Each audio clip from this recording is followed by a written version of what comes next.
About 2.8 million ethnic Chinese live in Indonesia. They make up just 3% of the population, but over the generations, they've contributed greatly to Indonesia's economic and cultural development.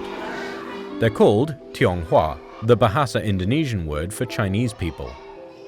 Millions were born and raised in the country and identify as Indonesian Chinese. But their history has been mired by discrimination that has at times turned violent. Chinese migrants started settling on Indonesia's main island of Java in the late 13th century.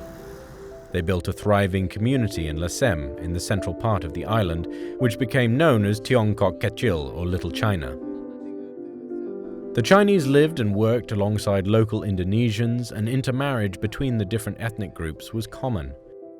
But under Dutch colonial rule, the population was split into classes by race.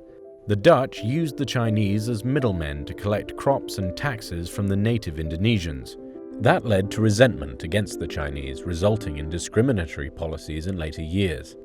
When Indonesia gained independence from the Dutch in 1945, then-President Suharto prevented the Chinese from doing business outside of the cities. Under President Suharto, opportunities for Indonesian Chinese to hold government and military posts were limited. They were also not allowed to practice Chinese traditions and urged to change their names to Indonesian-sounding ones.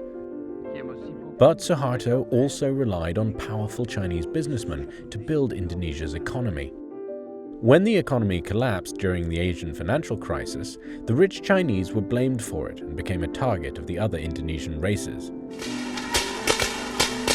In May 1998, violent anti-Chinese riots erupted in the capital Jakarta and the city of Medan, where most Indonesian Chinese lived.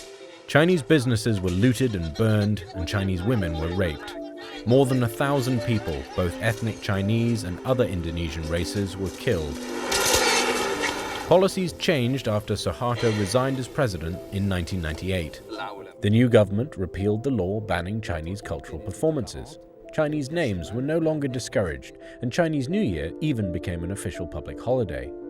Today, Chinese influence can be seen in the popularity of martial arts, feng shui, and traditional Chinese medicine among Indonesians. Chinese temples can also be found throughout the country. But discrimination against the Chinese can still be seen in some parts of Indonesia.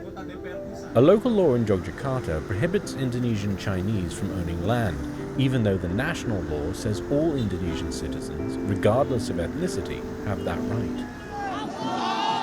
Many locals also wrongly perceive the Chinese as dominating the Indonesian economy, a point often used as political leverage during elections. Hundreds of years after the Chinese first arrived in Indonesia, equality for their descendants is still an uphill battle.